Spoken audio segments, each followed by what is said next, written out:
Jayalah Indonesiaku, bangkitlah Indonesiaku, mawar dan melati kan menjadi saksi.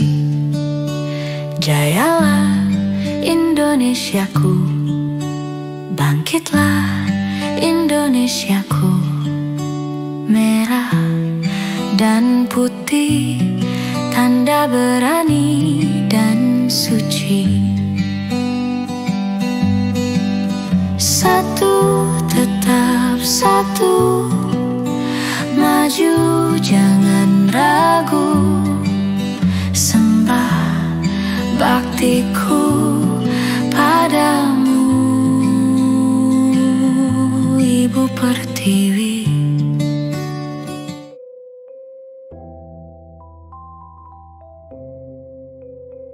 Demi keagungan semesta, selamat datang di kanal seri Kejeniusan Nusantara.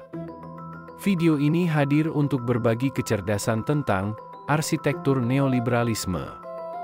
Negara postkolonial ini mewarisi bangunan neoliberal. Merdekanya belum selesai. Apa kulminasi dari neoliberalisme? Extra ecclesiam nulla mercatusa. Kebenaran pasar adalah kebenaran segalanya. Itulah ujungnya. Kebenaran tanpa aturan, kecuali diatur oleh oligarki, kaum kaya jahat bin serakah. Maka, apakah kini yang terjadi dalam ekonomi politik kita? Adalah bekerjanya ekonomi politik tanpa sistem, tanpa aturan, suka-suka penguasa.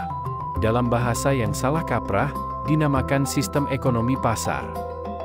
Apa itu makhluk bernama fundamentalisme pasar?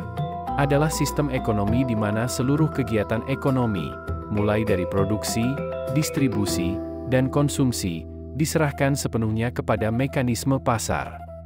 Mekanisme ini mengunggulkan konglomerat dan begundal finansial, plus korporat keparat oligarki.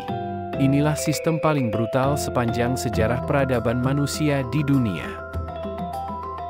Mazhab pikiran dan pekerjaan ini dikerjakan via filsafat, membela yang bayar, dan larangan sakit bagi si miskin dan tuna kuasa, sebab keduanya tak sanggup bayar.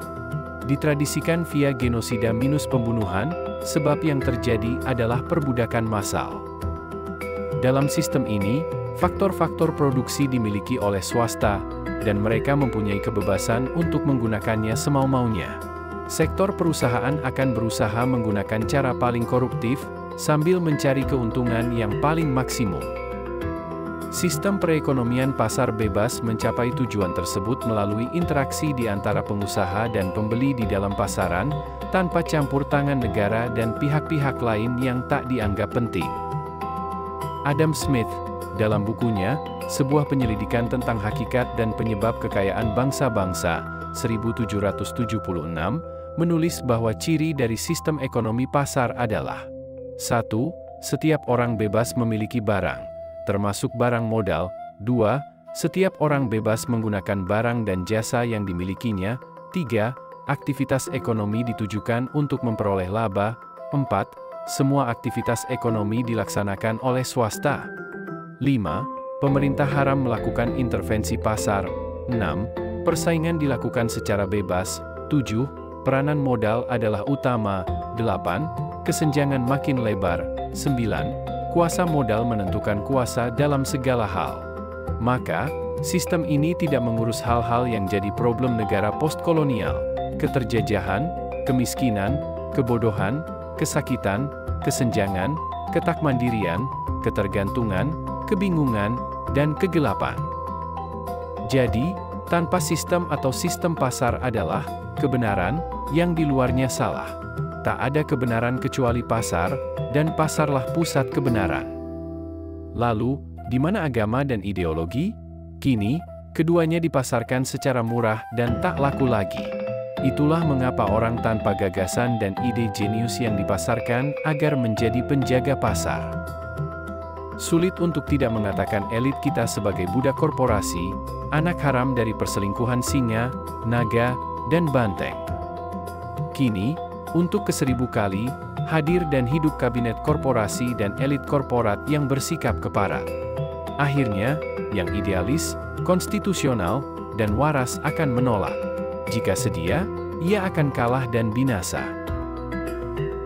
Karena itu, hidup di sekitar kejahiliahan yang sistemik, masif, dan destruktif harus hati-hati. Hadapi dengan setriliun cara dan metode. Tanpa itu, kita hanya menjejer luka-luka, menumpuk pilu, dan menumpahkan air mata tanpa jeda.